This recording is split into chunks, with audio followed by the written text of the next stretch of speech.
Halløj. Så er vi kommet til Haze.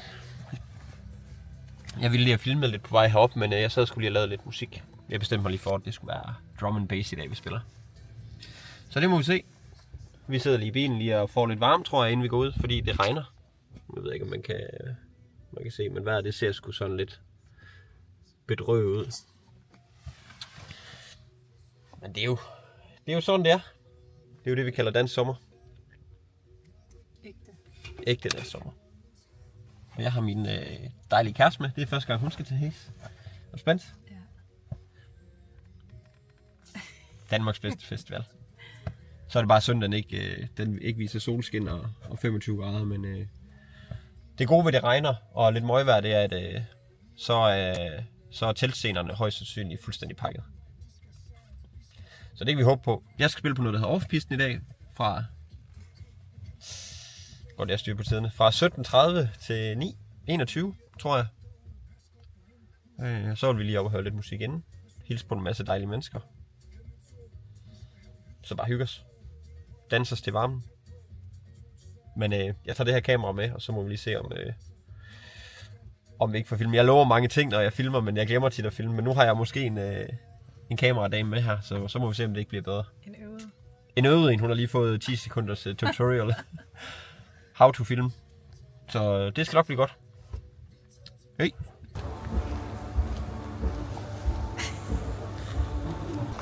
Jeg tror, vi bliver rimelig våde i dag. Jeg har allerede våde strømper. Og vi er kun lige kommet.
Ja.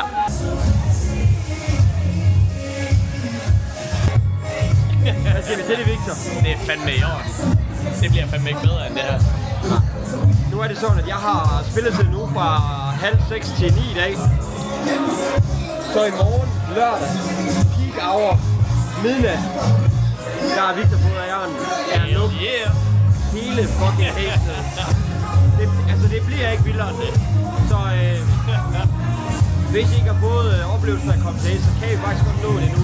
Jeg ser en masse billetter, der bliver solgt på Facebook. Ja, snart. Det regner og sådan noget, men energien heroppe, den er fantastisk. Så kom.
Where did you come from? Where did you go?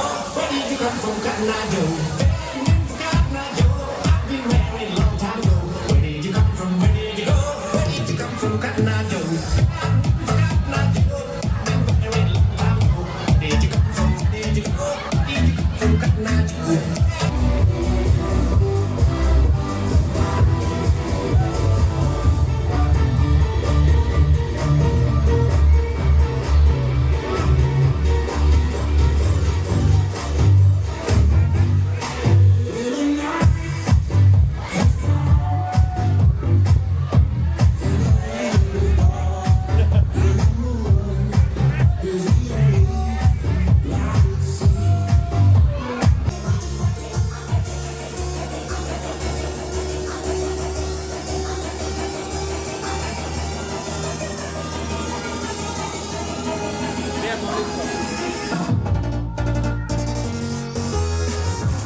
Så er vi færdige for i dag. Og Ronny han er godt kørende. Ja. Helvede. Jeg har lige filmet sådan en tur op igennem stien her, men det er allerede i gang. Fantastisk. Hold da kæft, det var færdigt. Ja, Hvad så? Klar? Hvordan har Hes været? det har været en god dag, synes jeg.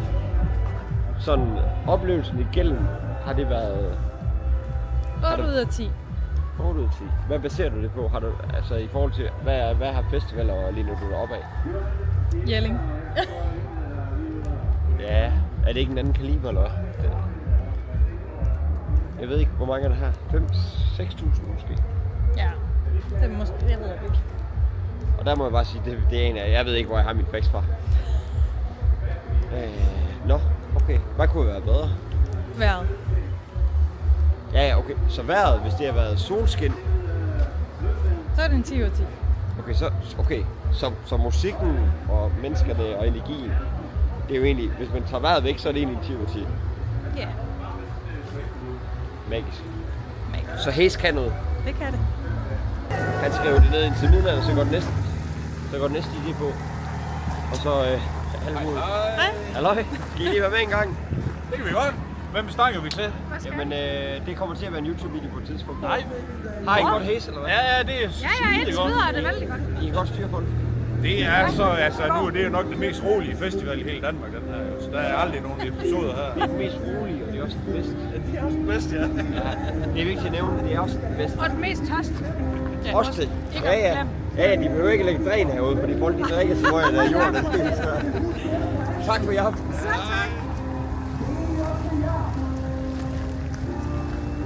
Ja, så det er egentlig, jeg tror det er der vi er. Jeg tror vi... Vi siger tak for i dag. Så bliver det dag nummer 2. Jeg er godt nok lidt ristet i dag. Det blev sgu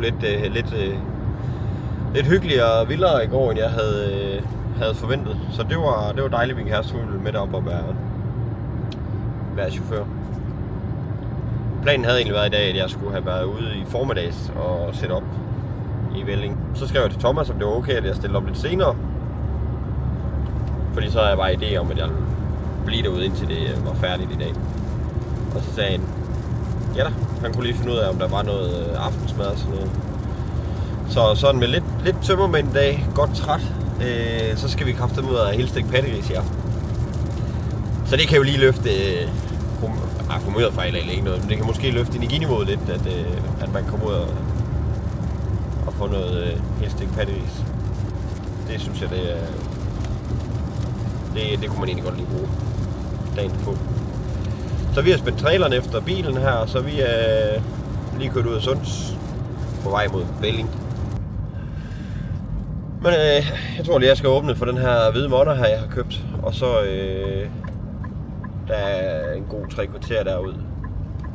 Så tror jeg bare lige, jeg vil sidde og høre lidt musik og komme lidt i gear. Jeg skal ud og svede lidt med at sætte alt det her op. Så det er nok godt nok. Jeg skal nok lige se, om jeg ikke kan få filmet lidt i dag. Det er ikke mig, der skal spille i dag. Det er som sagt Thomas. Så jeg skal bare finde et eller andet hjørne, jeg kan ligge og brumme lidt i. Måske sove lidt i min bil. Ja. Så det skal nok blive godt. Vi ses derude.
Så fandt man sgu lige en sådan en palleseng. Så fik man lige en halv time, mens Thomas han spiller. Hold kæft, vi er trætte i dag. Jeg er fucking træt, og Thomas er også bare død. Men jeg tror han er godt flyvende. Han har lavet en sindssyg fest derude. Og det er jo lige en lille time siden jeg var derude sidst, så det kunne godt være, at jeg lige skulle gå ud og filme lidt.